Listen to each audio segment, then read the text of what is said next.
He wasn't supposed to survive that night, yet the moment Elle opened his door to a trembling homeless man, destiny shifted like a storm waiting to break. And before I reveal how that foolish act unraveled secrets his mother left behind, hit subscribe and tell me in the comments where you're watching from and what time it is over there, because what happened next will leave you questioning everything you think you know about kindness.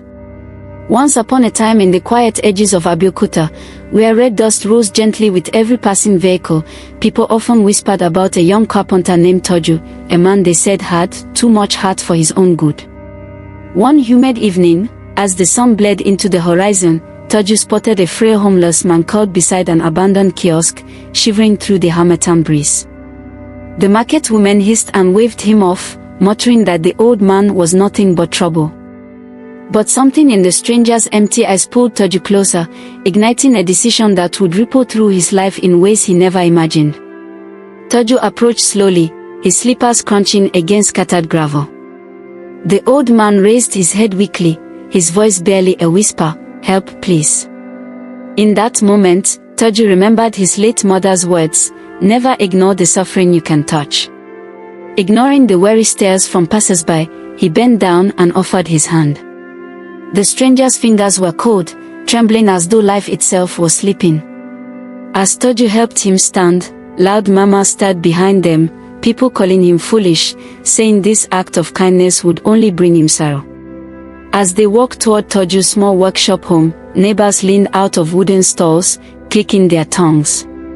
Some laughed, others shook their heads, claiming he had welcomed a curse into his life. The old man struggled to keep up, coughing violently while holding onto Taju's arm.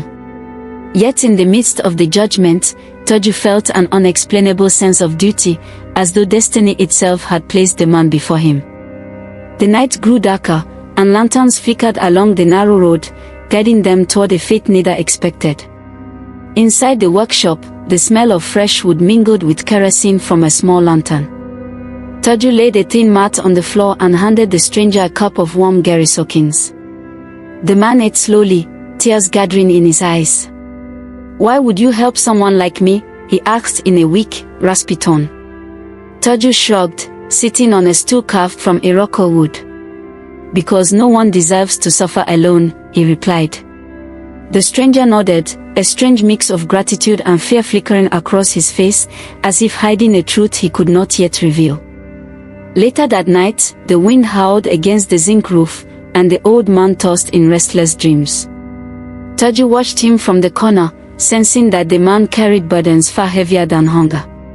Shadows danced on the walls, stretching long and distorted under the lantern's glow.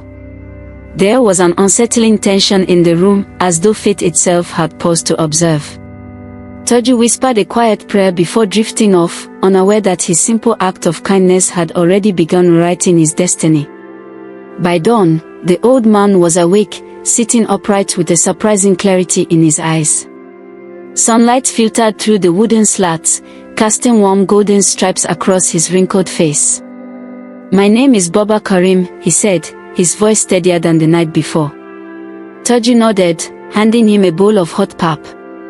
The old man accepted it with trembling gratitude, yet something about the way he scanned the room made Taju curious, as if he recognized every tool and carving, though he had never been there before. As they ate, someone banged on the front door. Taju's heart jumped. When he opened it, two neighbors stood outside, arms crossed. "Taju, remove that man from your house," one warned. "These street people bring bad luck." Another added, "You will regret it." But Taju stood firm. "He is harmless," he insisted. Their faces tightened with irritation before they stormed off, muttering dark predictions. When Taju returned inside, he found the old man staring at him with a heavy, knowing look, one that felt strangely prophetic. After breakfast, Baba Kareem insisted on helping around the workshop despite his frail body. He swept the floor, organized scattered tools, and hummed an old Yoruba tune that filled the room with unexpected warmth. Taju watched him, struck by how the old man moved with the precision of someone who understood craftsmanship deeply. "You were a carpenter?" Taju asked. Baba Kareem smiled faintly. Long ago, before everything changed. He didn't elaborate, leaving behind a cloud of curiosity that lingered between them like unspoken smoke. That afternoon, Taju received his biggest order in months, crafting carved doors for a new hotel project. The job could change his finances completely, but the deadline was impossibly tight. As he paced in worry, Baba Kareem observed quietly before saying, "Let me help." Taju almost laughed. The old man looked too fragile to lift a hammer. But when Baba Kareem picked up a chisel, his hands moved with a confidence that stunned Taju. Every strike was precise, every curve perfect, as though the wood obeyed him. Within hours, the workshop transformed into a whirlwind of craftsmanship. The rhythmic sound of chiseling echoed across the compound, drawing curious glances from neighbors who had mocked Taju earlier. They watched through cracks in the wooden fence, astonished at the old man's skill. Taju felt a rising mix of admiration and disbelief. Who exactly was Baba Kareem? And why would such a master craftsman end up homeless on the streets? The mystery deepened, and though Taju tried to focus on the work, he couldn't shake the feeling that the old man carried a story too heavy for ordinary life. By evening, the carved doors stood lined against the workshop wall, each one glowing under the fading sunlight like a masterpiece pulled from ancient Yoruba royalty. Taju ran his fingers along the patterns, smooth, balanced, flawless. "This is unbelievable," he murmured. Baba Kareem simply wiped sweat from his brow, saying nothing. But beneath his silence, there was a flicker of sorrow in his eyes, as if the beauty of the work reminded him of a life he had lost. Outside, neighbors whispered again, but this time with confusion, even envy. Days passed, and word of Taju's suddenly exceptional craftsmanship spread across Abeokuta like wildfire. More orders came, clients praised him, and money began flowing into his once empty pockets. Everywhere he went, people asked, "How did you do it?" But Taju never mentioned Baba Kareem. Something told him the old man's past was deeper than simple talent. Yet despite the newfound success, strange things began happening, shadows lingering too long, eerie knocks at night, and Baba Kareem waking suddenly from nightmares, gasping like a man running from death. One stormy night, as thunder rolled over the rooftops, Taju found Baba Kareem sitting alone in the dark workshop, staring at a half-carved panel. Rain hammered the zinc roof, lightning flashed, but the man didn't move. "Baba, are you alright?" Taju asked softly. The old man's voice trembled as he whispered, "I used to make carvings like this for kings, but betrayal ruined everything." His eyes glistened with unshed tears. "I lost my family, my home, my name." Taju froze, sensing a revelation on the edge of breaking. The next morning, Taju woke to loud voices outside. When he stepped out, he found 3 men he had never seen before, well-dressed, stern-looking, scanning the compound like predators. One approached him. "We are looking for an elderly man," he said. "He goes by many names." Before Taju could respond, Baba Kareem appeared at the doorway. The men's eyes widened. "You," one of them hissed. Fear surged through Taju's chest as the old man stepped back, trembling. "Please," Baba Kareem whispered to him, "don't let them take me." Taju stood between Baba Kareem and the men, demanding an explanation. The leader of the group laughed coldly. "That man," he said, pointing, "vanished with millions from a royal project years ago. He left chaos behind." Taju turned sharply toward Baba Kareem, searching his face for denial, but instead he found guilt. Heavy, suffocating guilt.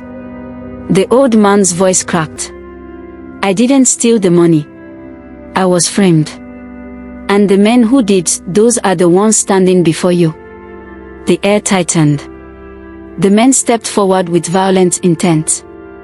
Without warning, Baba Kareem grabbed Taju's arm and pulled him inside the workshop, bolting the door as the men pounded behind them. "They will kill us," Taju whispered. "Why involve me?"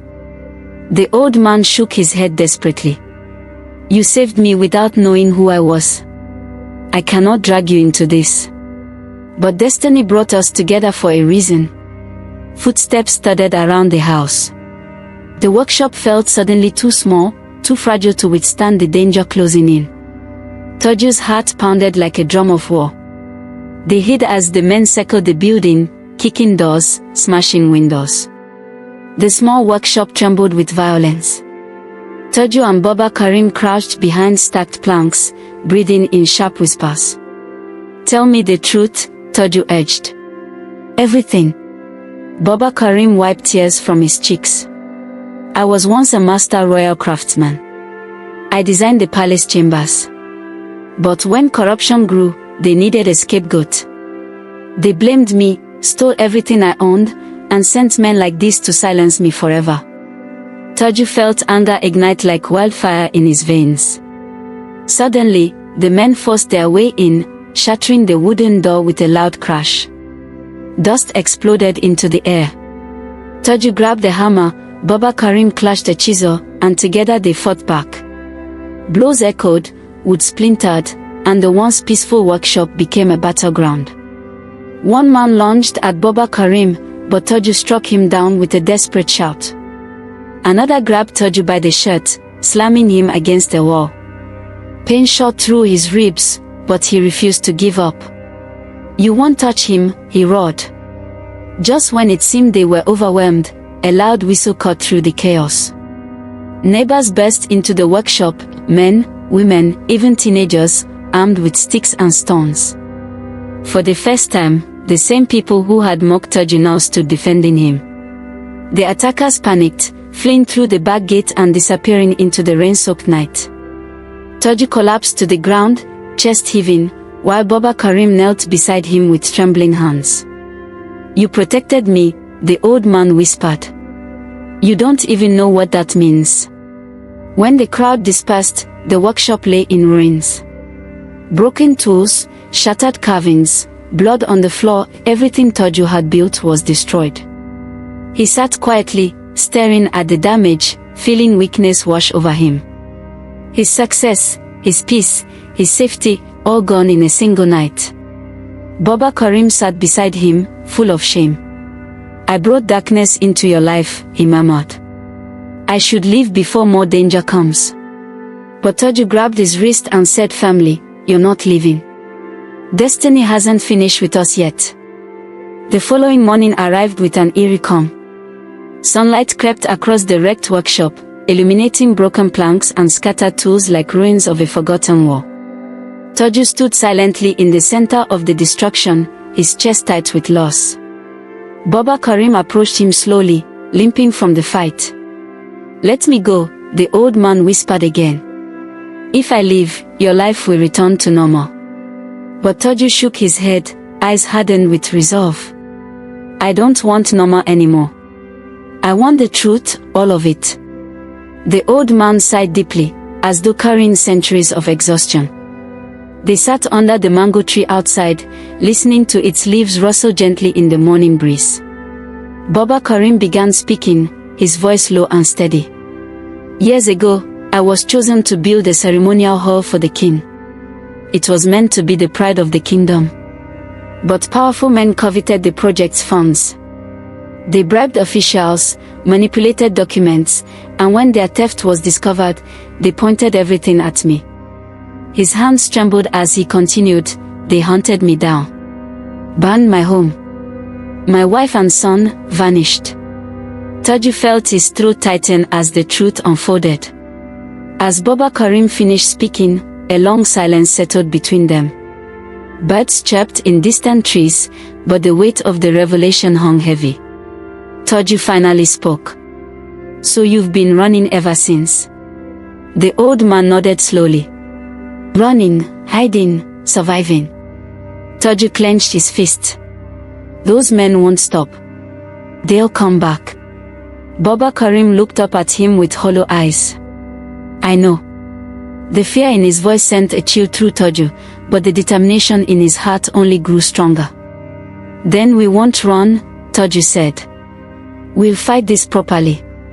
Taju took the first step by visiting the local police station, hoping to report the attack. But when he explained what happened, the officers exchanged uneasy glances. Their voices dropped as they warned him. Those men, they have connections in high places. Even here. Taju felt a cold wave rush over him. Corruption ran deeper than he imagined. The officers advised him to stay out of it, but Taju walked out with fire burning in his chest. If the system wouldn't help, he would find another way to uncover the truth. Back at home, Baba Kareem sat carving quietly, his hands moving automatically as if chiseling eased his troubled mind. When Taju told him about the police refusal, the old man simply nodded. I expected that. They've brought silence everywhere. But Taju wasn't ready to give up. Baba, someone must know your story, someone outside their influence. The old man paused, looking up with a hint of hope. There was one man, an apprentice of mine. He believed me. If he's still alive, he might help. For the first time, a small spark of possibility appeared. They prepared to travel to Oyo, where the apprentice, now reportedly a renowned craftsman, lived. Before leaving, Taju gathered what remained of his tools, determined to rebuild once this nightmare ended. Neighbors watched as he and Baba Kareem boarded a rickety bus, the engine coughing like an old man with a cold. The road stretched long and dusty ahead, framed by farmlands and trees swaying under the midday sun. With every kilometer, tension gnawed at them. Somewhere behind or ahead, danger still lurked. During the journey, Baba Kareem suddenly clutched his chest, wincing in pain. Taju panicked, helping him lean back. Are you okay? The old man forced a smile. Just tired, too many years of running. His voice shook, revealing a fragility Taju had never noticed before. Passengers stared curiously, some whispering. Taju wiped the sweat from Baba Kareem's forehead, fear tightening his stomach.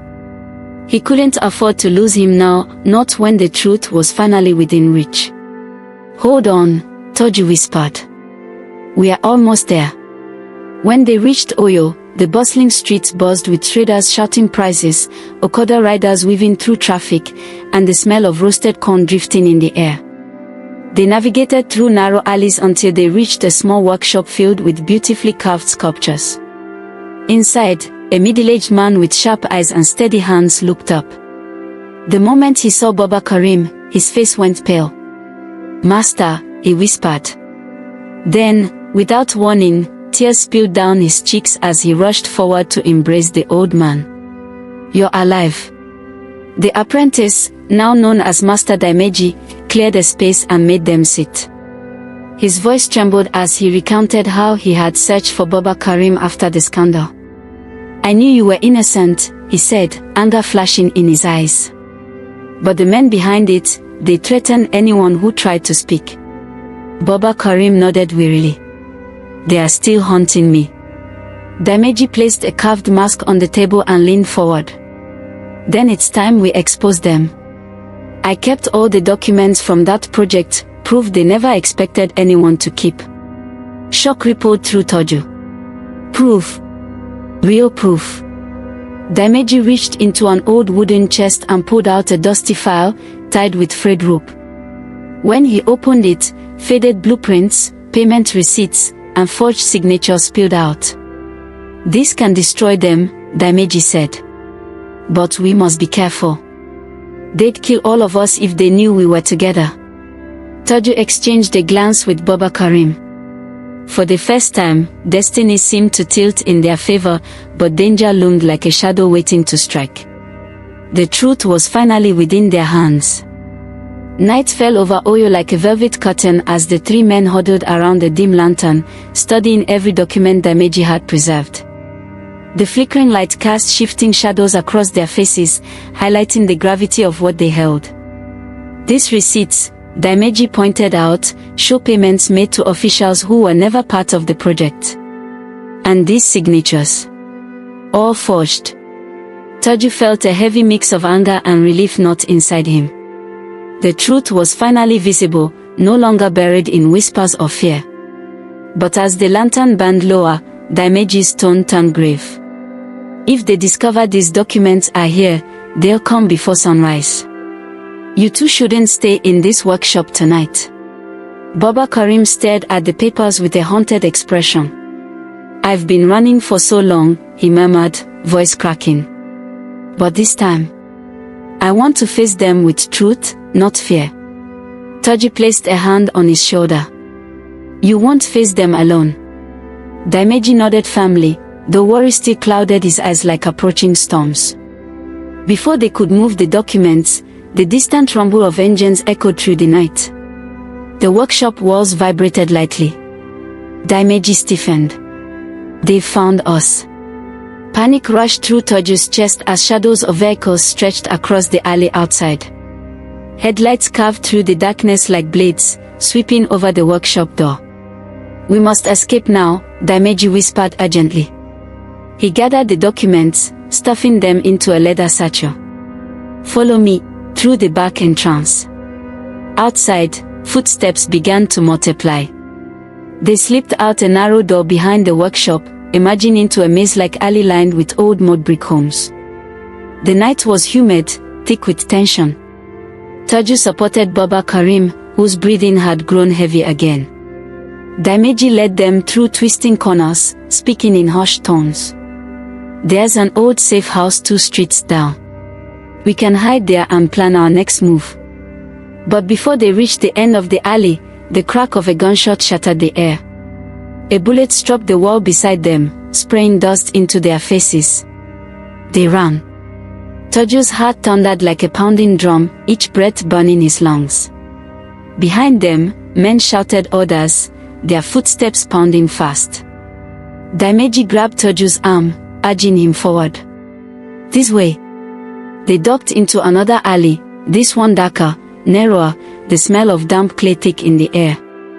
Another shot rang out, this time grazing Taju's sleeve. He stumbled but kept moving, adrenaline fueling him. Beside him, Baba Kareem gasped for air, each step a struggle. Just a little further, Taju urged desperately. They reached the safe house, a small, abandoned mud bungalow with rusted windows. Daimeji pushed open the creaking door and hurried them inside. Stay low, he whispered, pulling curtains closed. For several tense minutes, they listened as boots pounded past the house, voices echoing through the night. Then silence returned, heavy and suffocating. Baba Kareem collapsed onto a wooden bench, his chest rising and falling sharply. Taju knelt beside him. Baba, please breathe slowly. The old man nodded weakly, sweat dripping down his face. Daimeji lit a lantern, its soft glow revealing cracked walls and cobweb-covered corners. We can't stay here long, he said, sitting across from them. By morning, they'll search every house in this district. Taju wiped his forehead, the weight of the situation pressing harder than ever. Then what do we do? Daimeji's voice dropped. We find the press. Someone willing to publish everything. If this corruption becomes public, their power crumbles. Baba Kareem raised tired eyes. And if they silence us before then? The question lingered ominously. Taju stood and paced the room, the lantern casting long shadows that stretched like restless spirits. For the first time since meeting Baba Kareem, he felt fear gripping him like icy hands, not for himself, but for the old man who had already lost everything. We can't fail, he said finally, his voice trembling yet determined. They've ruined enough lives. This ends now. Daimeji nodded slowly. There is one journalist still fearless enough to take this story, her name is Reimagined. She's known for exposing corrupt officials. Hope flickered faintly. Just before dawn, they prepared to head toward Reimagined's office at the edge of the city. Daimeji wrapped the documents carefully, tying the satchel tightly. Baba Kareem struggled to stand, his body clearly weakening. Taju supported him gently. We'll get justice, he whispered. The old man managed a weary smile. I believe you. Outside, the sky shifted from deep indigo to soft gray, birds beginning their morning songs, a calmness that felt cruelly deceptive after the night's terror. The streets were still quiet as they stepped out cautiously. They had barely walked 2 streets when a black SUV screeched to a halt ahead of them. Doors flung open. Armed men poured out. Taju felt his stomach drop. "They found us," Reimagined whispered. Time slowed. Fear thickened the air. Baba Kareem clutched Taju's arm tightly, his voice shaking. "My son, if anything happens," but before he could finish, the men began advancing, weapons raised. There was no escape this time. Taju positioned himself in front of Baba Kareem, heart pounding. The truth they carried had become a spark, and now everything was about to ignite. The armed men moved closer, their boots striking the pavement with cold certainty. Taju's breath caught as one of them pointed directly at the satchel in Reimagined's hands. "Bring it here," the man barked. Reimagined stepped back instinctively, clutching the documents to his chest. "Over my dead body." The leader smirked. "If that's how you want it." Before he could raise his weapon, a sudden blast of a car horn echoed behind them. A kiki napep swerved into the street, nearly crashing into the men. The driver leaned out, shouting, "Run!" It was a stranger, but his timing was divine. Without hesitation, Taju pulled Baba Kareem toward the kiki while Reimagined sprinted beside them. Bullets exploded behind them as the armed men opened fire. The kiki driver screamed, "Hurry!" They dove inside, and the tricycle roared down the street, wobbling dangerously with each turn. The wind whipped across their faces as the sound of engines followed aggressively behind. "Who are you?" Taju yelled. The driver replied breathlessly, "A friend of Reimagined. She sent me, said 3 men might need rescuing." Hope surged through Taju's chest like sudden lightning. The kiki zigzagged through alleys, markets, and narrow streets filled with early morning vendors. The armed men's SUV crashed into wooden stalls behind them, scattering crates of oranges and yams. The driver pushed the tiny engine to its limit. "Hold on," he yelled as he swerved sharply, avoiding a group of schoolchildren crossing the street. Baba Kareem leaned weakly on Taju's shoulder, every bump rattling his frail body. "Please," the old man whispered, "don't let them catch us." Taju held him close, praying silently. They reached a crowded junction where traffic had come to a standstill. "We can't go further," the driver said, panting. "You must continue on foot." He pointed to a tall, old building across the road. Reimagined's office is there, at 3rd floor. Reimagined nodded and hopped out first. Taju helped Baba Kareem out, gripping him tightly. The SUV screeched into the junction behind them, men jumping out with weapons drawn.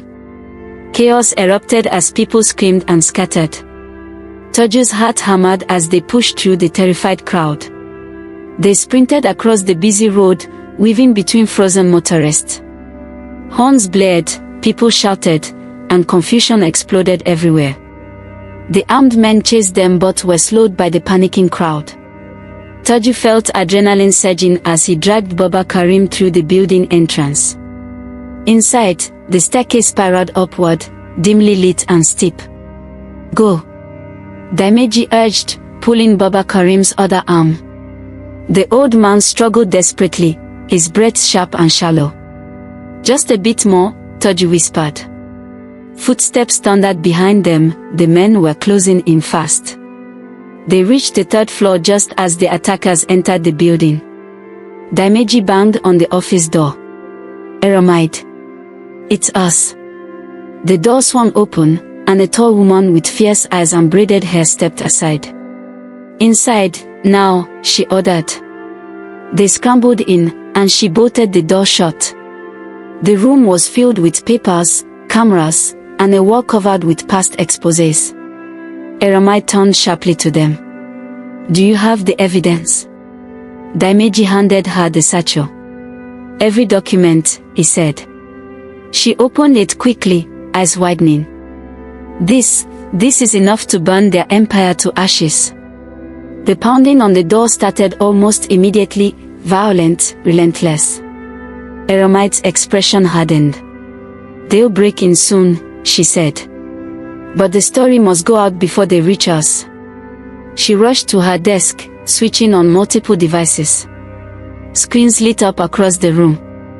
Once I publish this, it spreads everywhere: social media, news outlets, international platforms. Taju helped Baba Kareem sit, though the old man looked dangerously pale. "Reimagined," he whispered, "please, let the truth be heard." She nodded firmly. "It will." As Reimagined typed rapidly, the attackers began trying to break the door. A loud crack echoed through the room. Daimeji grabbed a metal rod, positioning himself near the entrance. Taju joined him, adrenaline eating away his fear. Baba Kareem watched them with trembling pride. "You remind me of my son," he whispered to Taju. "Strong, brave." Taju swallowed hard, emotion welling in his eyes. The door shook violently again, hinges bending under force. Reimagined muttered, "Almost done, almost." Then, suddenly, "Send." Reimagined hit the final key. A soft whoosh from the computer marked the moment the documents went live across the internet. "It's out," she said breathlessly. "They can kill us, but they can't kill the truth anymore." The pounding on the door stopped abruptly. Silence stretched across the room, chilling, unnatural. Taju exchanged a tense glance with Daimeji. Then, slowly, they heard footsteps retreating down the hallway. The men were leaving. The truth had reached them too, and they knew their time was up. But just as relief washed over them, Baba Kareem slumped sideways. Taju caught him before he hit the floor. "Baba," he cried. The old man's face had gone pale, his breath shallow and strained. Reimagined rushed to his side. "He needs a hospital immediately." Taju held him tightly. "Baba, stay with me, please." The old man opened his eyes slowly, looking at Taju with deep gratitude. "My son, you gave me something I lost long ago, hope." His voice trembled. "No matter what happens next, thank you." Taju's hands shook as fear gripped his heart again. They carried Baba Kareem down the staircase with urgency, Taju supporting most of his weight while Daimeji cleared the path ahead.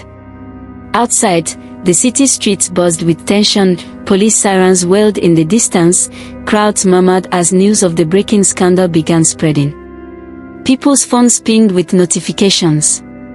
Reimagined's expose was already going viral. "Look," someone shouted. "They've exposed those officials." But Taju barely heard any of it. His focus was on the weakening man in his arms. "Stay with me, Baba, please," he whispered as they flagged down a taxi. The driver, recognizing the urgency, sped through traffic without hesitation. Inside the car, Baba Kareem's breaths became shallow, almost fragile. Taju held his hand tightly, tears brimming in his eyes. "You're safe now," he said, though his voice trembled. The old man smiled faintly. "Safe, because of you." Daimeji squeezed Baba Kareem's shoulder. "Master, hold on. The world finally knows the truth." But as the taxi approached the hospital gates, Baba Kareem closed his eyes briefly, whispering, "I can rest now." Taju felt a stab of fear. "No. Don't close your eyes." Doctors rushed them into the emergency ward the moment they arrived. Nurses wheeled Baba Kareem away on a stretcher as Taju tried to follow, but a nurse stopped him gently. "You need to wait outside." The double doors swung closed, leaving Taju staring helplessly at the emergency sign glowing above. The hallway smelled of antiseptic and echoed with hurried footsteps. Reimagined arrived moments later, her expression tight with concern. "Any news?" she asked softly. Taju shook his head, wiping his eyes. "He's fighting, but he's tired." Minutes turned into an agonizing hour. Daimeji paced the hallway restlessly while Reimagined stood by the window, scrolling through her phone. "The story has spread everywhere," she said. "Government agencies are already responding. People are protesting. Investigations have begun." But Taju barely reacted. All he could think about was the old man who had changed his life, the man everyone once called homeless and worthless. The man who had carried a storm of tragedy behind his tired eyes. A doctor finally emerged, his face calm but unreadable. Taju rushed toward him. "How is he? Please tell me he's okay." The doctor placed a gentle hand on Taju's shoulder. "He's stable for now, but very weak. Years of stress and hardship have taken a toll on his heart. He needs rest and people who care about him." Relief washed over Taju like warm rain. He exhaled shakily. "Can we see him?" The doctor nodded. Just for a moment. They entered the quiet hospital room where Baba Kareem lay connected to tubes and monitors. His eyes fluttered open slowly when he heard their footsteps. Taju sat beside him, taking his hand gently. "Baba," he whispered. The old man smiled faintly. "My son, you stayed." Taju squeezed his hand. "I'm not going anywhere." Eromide stepped forward. "Your story has changed Nigeria today," she told him softly. "People are rising for justice because of you." Tears shimmered in the old man's eyes. For the first time in decades, Baba Kareem felt the weight of his suffering lifting.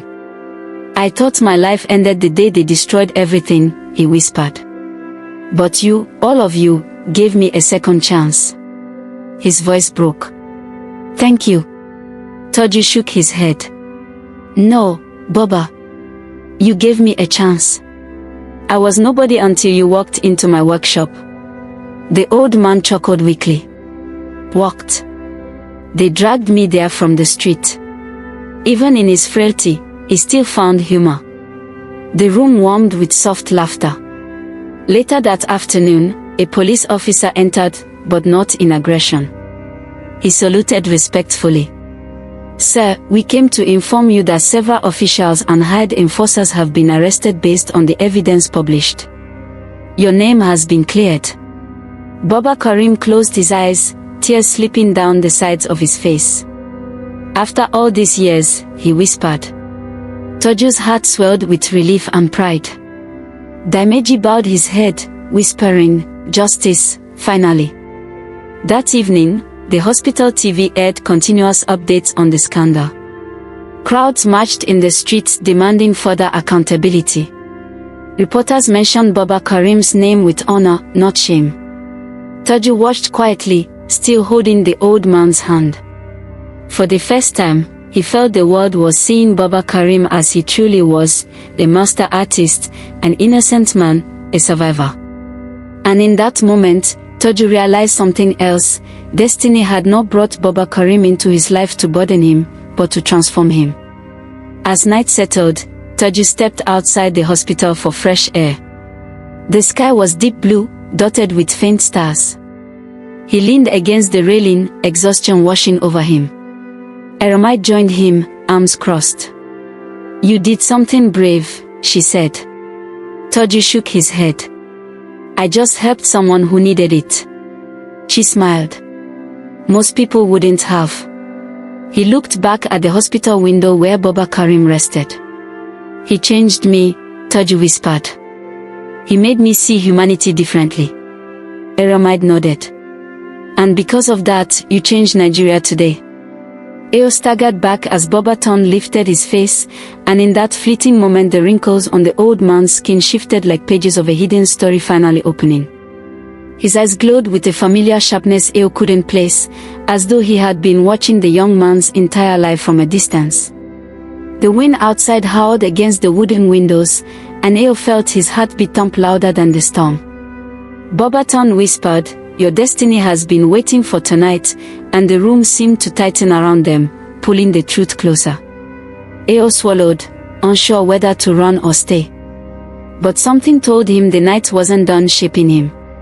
As lightning cracked across the sky, Baba Ton slowly reached into his ragged coat and pulled out a small carved pendant, the exact same symbol Elle's mother used to draw on his schoolbooks before she passed. Elle froze, memory swirling like dust in a sunbeam. "How do you have that?" he whispered, stepping forward in disbelief.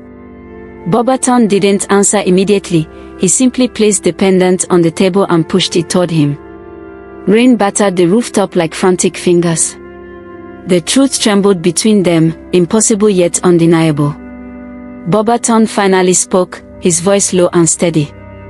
I promised her I would return it when you were ready, when your heart had learned to see beyond what the world teaches. Elle felt the ground shift beneath him. His mother never spoke of anyone like this.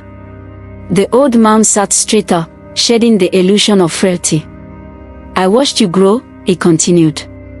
I have always watched from afar. Elle's throat tightened, words trapped between fear and wonder. Fate, it seemed, had been walking beside him in rags. The storm outside calmed as if bowing to the revelation. Elle sank slowly into the nearest chair, hands trembling as he lifted the pendant. It was warm, impossibly warm, like it carried a heartbeat of its own. Bobaton's gaze never left him. Why now? Elle asked. Why come to me as a homeless man? Bobaton sighed deeply, eyes softening. Because humility reveals truth faster than comfort ever will. Those who mock kindness never understand destiny. Elle felt a strange peace settle over his confusion, though the mystery only deepened. Bobaton leaned forward, his voice dropping to a whisper. There are people searching for you, people who believe you carry what your mother protected. Elle stiffened, the air in the room turning thick. What does that even mean? He asked, but the old man didn't answer. Instead, he reached out and pressed a hand over Elle's. Instantly, a rush of warmth surged through him, like someone had lit a lantern inside his chest. Elle gasped, eyes widening in shock as visions flickered at the edge of his mind. The fleeting images vanished as quickly as they came, leaving Elle breathless. Bobaton withdrew his hand slowly. Your journey begins tonight, he said, rising with surprising strength. And you cannot walk it alone. Elle stood too, though his legs felt unsteady. The man he had sheltered no longer appeared weak or lost. Instead, he carried an aura of ancient purpose, like a guardian who had waited too long to reveal his true form. Elle felt destiny press against him like a new weight he wasn't sure he could hold. Before Elle could speak again, the room's lantern flickered violently, shadows dancing across the walls like restless spirits. Bobaton turned toward the door. They found us, he murmured. Elle's stomach dropped. The distant hum of approaching vehicles cut through the storm-soaked silence. Fear clawed its way up his spine. Who? Elle asked, voice cracking. Bobaton gave a sad, knowing smile. Those who called me mad for choosing compassion will never understand the power you carry.